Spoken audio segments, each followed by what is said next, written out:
Hello, നമ്മളിന്നിവിടെ ഉണ്ടാക്കാൻ പോകുന്നത് നാടൻ സാമ്പാറാണ്. അപ്പം സാമ്പാറിന് ആദ്യം നമ്മൾ പരിപ്പ് വേവിക്കാൻ പോവാണ്. അപ്പോൾ അതിലേക്ക് ചൂട് വെള്ളം ഒഴിച്ച് കൊടുക്കുവാണ്.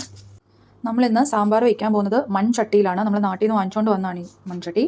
അപ്പോൾ പരിപ്പ് ചൂടുവെള്ളം ഒഴിച്ച് നമ്മൾ വേവിക്കാൻ വെച്ചിട്ടുണ്ട്. ചെറിയ തീയിലാണ് വെച്ചിരിക്കുന്നത്. ഇതിലേക്ക് നമ്മൾ ഇത് വേവിക്കാൻ ആവശ്യത്തിനുള്ള ഉപ്പും മഞ്ഞൾപ്പൊടിയും ഇട്ട് കൊടുക്കുമ്പോൾ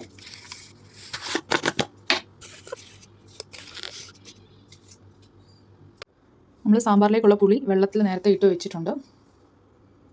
പരിപ്പ് വേകുന്ന ടൈമിൽ നമ്മൾ പച്ചക്കറി എല്ലാം ക്ലീൻ ചെയ്ത് കട്ട് ചെയ്തെടുക്കാൻ പോവാണ്.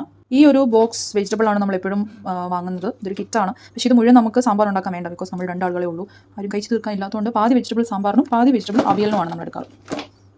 ഇപ്പോൾ നമ്മൾ പച്ചക്കറി ഒക്കെ നല്ല വൃത്തിയായിട്ട് കഴുകി വൃത്തിയാക്കി സൈഡെല്ലാം കട്ട് ചെയ്ത് എല്ലാം ചീകി തൊലിയെല്ലാം കളഞ്ഞ് നമ്മൾ എടുത്തിട്ടുണ്ട്.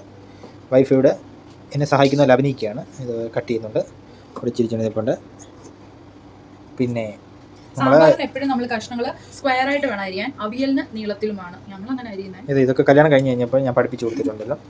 അപ്പോഴാണെങ്കിൽ ഇത് നമ്മൾ വൃത്തിയായിട്ട് ഇതുപോലുള്ള സാധനങ്ങൾ വേഗം താമസമുള്ള സാധനങ്ങൾ നമ്മൾ ആദ്യമേ അരിഞ്ഞങ്ങ് അതിനകത്തോട്ടിടും. അപ്പോൾ ബാക്കി അരിഞ്ഞ് വരുമ്പോഴത്തേന് നമ്മുടെ സാമ്പാർ റെഡിയായിട്ട് വരും എന്ന് പ്രതീക്ഷിക്കുന്നു.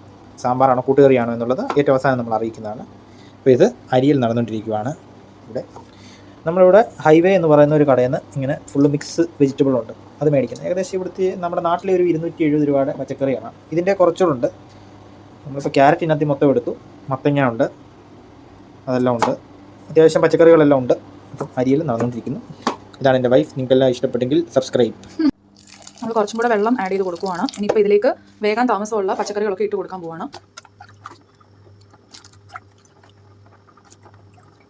അപ്പം നമ്മുടെ ആ വാഴയ്ക്കായും ഉരുളക്കിഴങ്ങൊക്കെ അത്യാവശ്യം ഒന്ന് വാടിയിട്ടുണ്ടാവണം. നമ്മൾ സെക്കൻഡ് സെറ്റ് ഓഫ് വെജിറ്റബിൾസ് അതിൽ ചേർക്കാൻ പോവാണ്.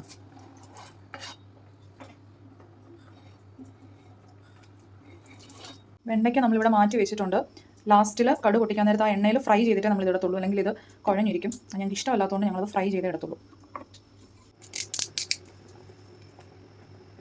നമ്മുടെ എണ്ണ തിളച്ചു. നമ്മൾ വെണ്ടയ്ക്ക കട്ട് ചെയ്ത് വെച്ചിരിക്കുന്നത് ഫ്രൈ ആക്കാൻ പോവാണ്. വെണ്ടയ്ക്ക, വെളുത്തുള്ളി, സവാള എല്ലാം റെഡിയാണ്. അത്യാവശ്യം എണ്ണ തിളച്ചതിന് ശേഷം മാത്രം നമ്മൾ വെണ്ടയ്ക്ക എണ്ണ നല്ല ഫ്രൈ ആയിട്ട് വരത്തുള്ളത്. വെണ്ടയ്ക്ക ഇവിടെ പൊട്ടിത്തെറിച്ചിരിക്കുവാണ്. ഇപ്പോൾ നമുക്ക് കഴിച്ചെടുക്കാം.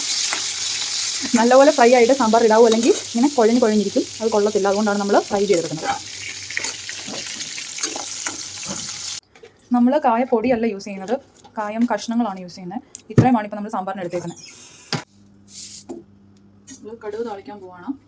എണ്ണ ചൂടായിരിക്കുന്ന എണ്ണയാണ്. അതിലേക്ക് കടുക് ഇട്ട് കൊടുക്കുക.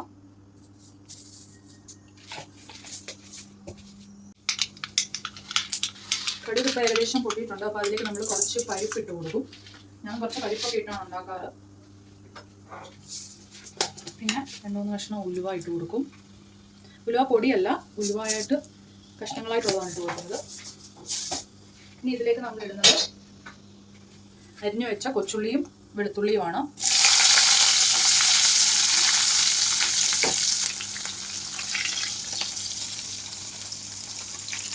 പച്ചക്കറികളെല്ലാം നമ്മുടെ നന്നായിട്ട് വെന്തിട്ടുണ്ട്. ഇനി അത് മസാലയിൽ കിടന്നൊന്ന് തിളയ്ക്കണം. അതിന് വേണ്ടിയിട്ടാണ് നമ്മൾ ഓഫ് ചെയ്ത് വെച്ചേക്കുവാണ് ഗ്യാസ്. ഈ ഉള്ളിയും വെളുത്തുള്ളിയും ഒക്കെ ഏകദേശം ഒന്ന് മൂത്ത് വരുമ്പോഴത്തേക്ക് കുറച്ച് തേങ്ങാപ്പീര ഇട്ട് കൊടുക്കുക. ഞാൻ സമ്മതിച്ച തേങ്ങയും കൂടെ ഇട്ട് കൊടുക്കാറുണ്ട്. കുറച്ച് മതി.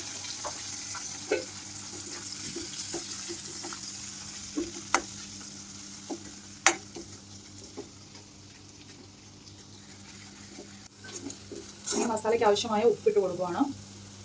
ഓൾറെഡി നമ്മൾ വെജിറ്റബിളിൽ ഉപ്പെല്ലാം ആഡ് ചെയ്തിട്ടുണ്ട്, അതുകൊണ്ട് അത് കുറച്ച് ഇട്ടാൽ മതി. കുറച്ച് മഞ്ഞൾപ്പൊടി,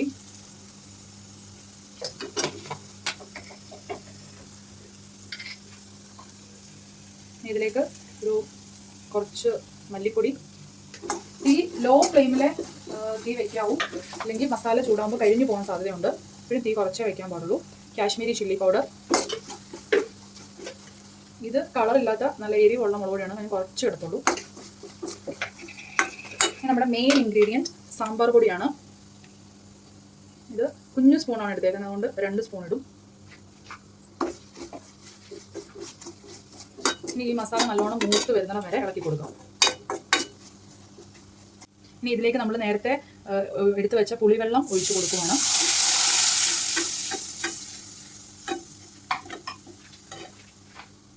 ഇളക്കി വെച്ചിരുന്ന കറിവേപ്പിലയും കൂടെ നമ്മൾ ഇട്ട് കൊടുക്കും.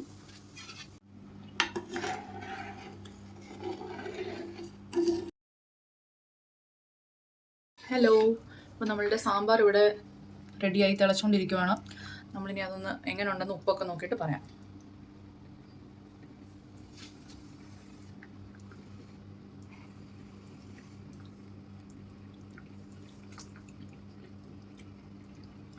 നന്നായിട്ടുണ്ട് ഗൈസ്, നന്നായിട്ടുണ്ട്. കായത്തിൻ്റെ നല്ല ഫ്ലേവർ ഉണ്ട്, ആവശ്യത്തിന് പുളിയും ഉപ്പും എല്ലാം ഉണ്ട്, മസാലയും ആവശ്യത്തിന് മാത്രമേ ഉള്ളൂ.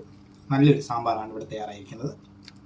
കായം എപ്പോഴും പൊടി യൂസ് ചെയ്യാതെ അത് പീസായിട്ട് യൂസ് ചെയ്യുന്നതായിരിക്കും ഏറ്റവും നല്ലത്. അതിൻ്റെ ഒരു മണം തന്നെ അടിപൊളിയായിട്ട് വരുന്നുണ്ട്. അപ്പോൾ എല്ലാവരും ഈ ഒരു റെസിപ്പി ട്രൈ ചെയ്യണം. സിമ്പിൾ ആൻഡ് ഹമ്പിൾ സാമ്പാറാണ്. എല്ലാവരും ട്രൈ ചെയ്യുക. ഇവിടെ നല്ലൊരു റിവ്യൂ കിട്ടിയിട്ടുണ്ട്. കൂഷ്.